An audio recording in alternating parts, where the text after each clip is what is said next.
ayun po yung apat sa pinakamalalapit po na naalagaan ni Papa. And earlier, nabanggit nga ni Shane na meron po siyang special song. Hindi pa siya ready. Nakita niyo naman. Kasalanan ko to. Hindi, meron ako dito. Gusto mo? Oh, you have your own material. Oh, okay, sige.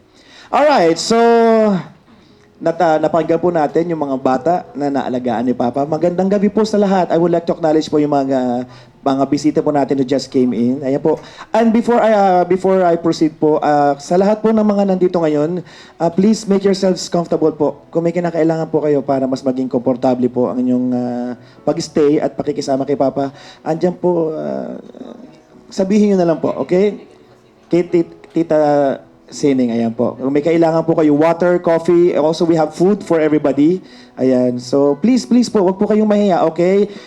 Ito po ay bilang pasasalamat po ng family po ni Papa sa oras niyo po na naibahagi po ngayon to be with us sa huling gabi po na makakasama po natin si Papa Bokyo. Alright! So now, let's continue. So, nakausap na natin yung nakapagbigay na po ng kanilang mensahe ang mga bata, ang mga kapatid ni Papa. Ngayon po, syempre po, hindi naman po natin palalagpasin ng gabing ito without us po hearing yung family po ni Papa Bokyo. Okay?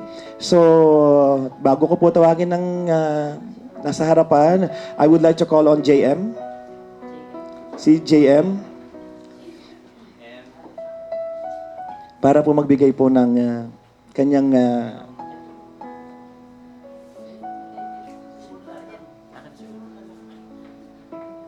si Uno. Ang pasensya na po si Uno.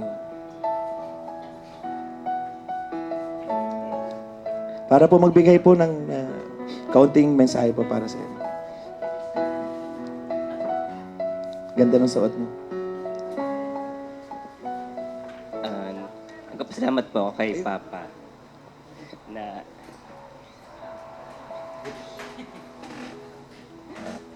pag busy ako, sila ni Mama nagkalaga kay Uno. Tapos, kahit binububog siya ni Uno, papayukuin si Papa, tapos tatalunan sa likod. Habang kahit kumakain pa si Papa. Tapos siya, lagi kinukulit ni Uno. Kaya, lagi siyang nag-uwian Cavite na botas para makalaro si Uno. Pero buti na lang at ginawa ni Papa yun.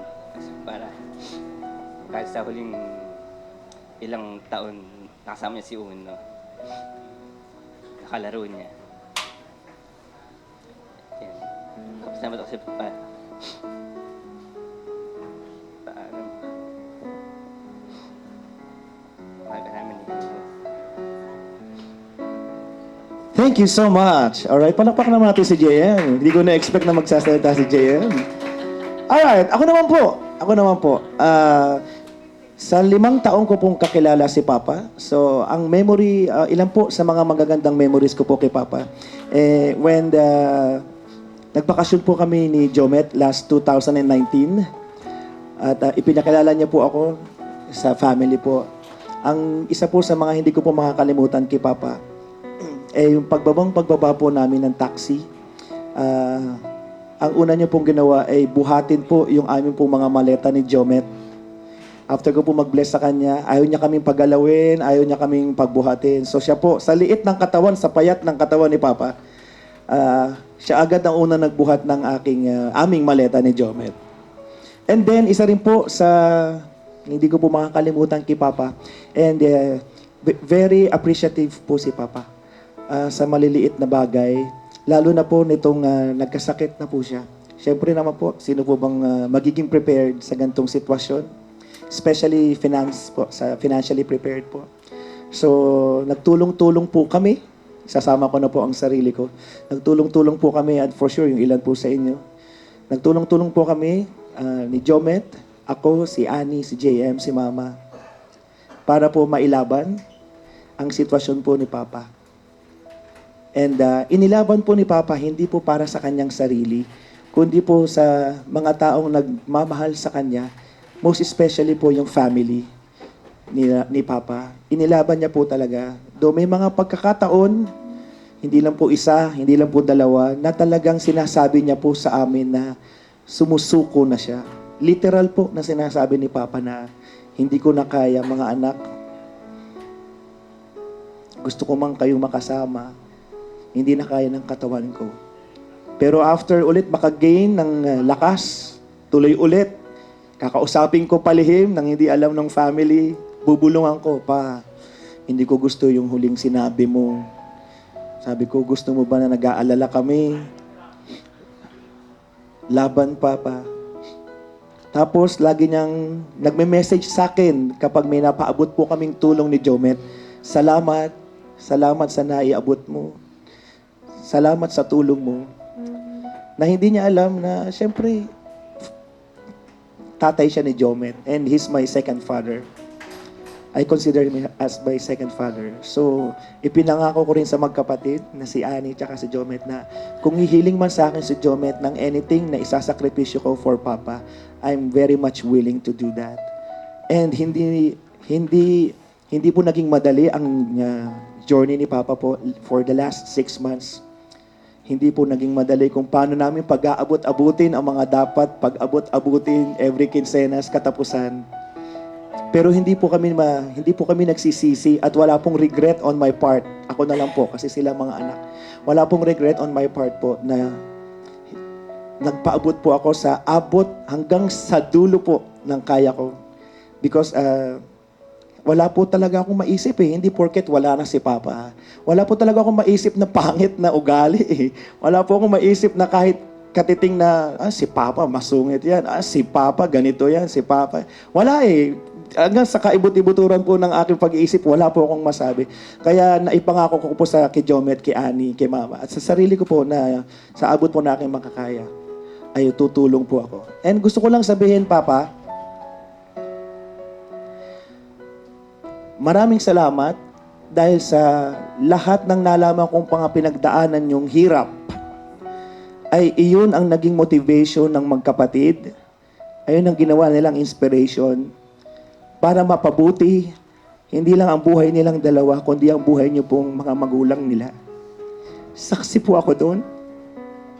Hanga po ako sa lahat po ng mga nalaman ko kung kailan wala na po kayo, kung paano po ginamit ng magkapatid na Annie and Jomet ang lahat ng hirap para maiingat po at mabigyan po kayo ni Mama ng sa abot po ng kanilang makakaya ng magandang pamumuhay. Sabi ko nga sa kanila, itong nangyari po sa inyo, Papa, yung dalawa po ang inyong legacy na ipagmamalaki po ninyo sa lahat po na nanging experiences po dito sa mundo. Ayun po ang naiwan nyo, si Annie and si Jomet. I love you, Papa. And I will still take care of Mama and Annie and Jomet and JM and Uno. Maraming salamat po. And now, dadako na po tayo. Ready? Alright, before we proceed po doon sa family. So, ito na po ang inihandang special song number ng isa po sa pinakamamahal ni Papa at isa sa mga naalagaan ni Papa. Palakpakan po natin, ladies and gentlemen, Shane.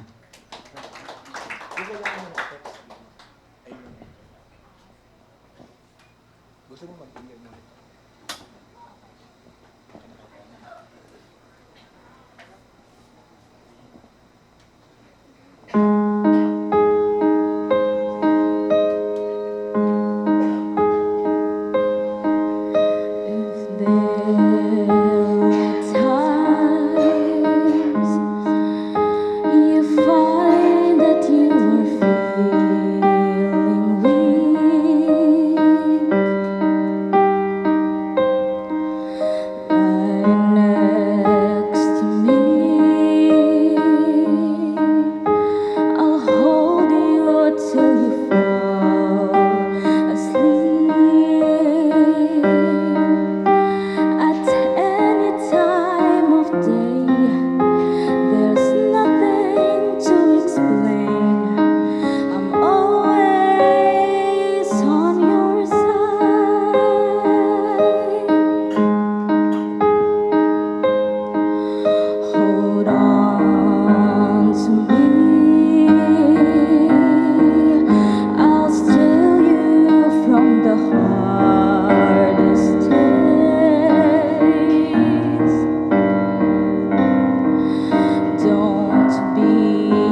dry away the tears.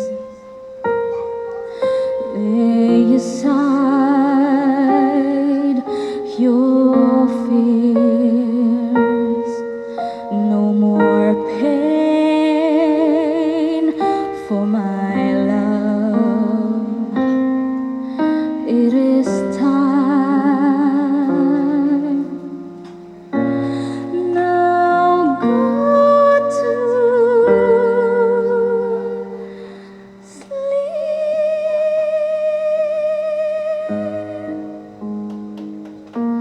Thank you so much. Maraming salamat, Shane, sa napakaganda mo namang kinanta.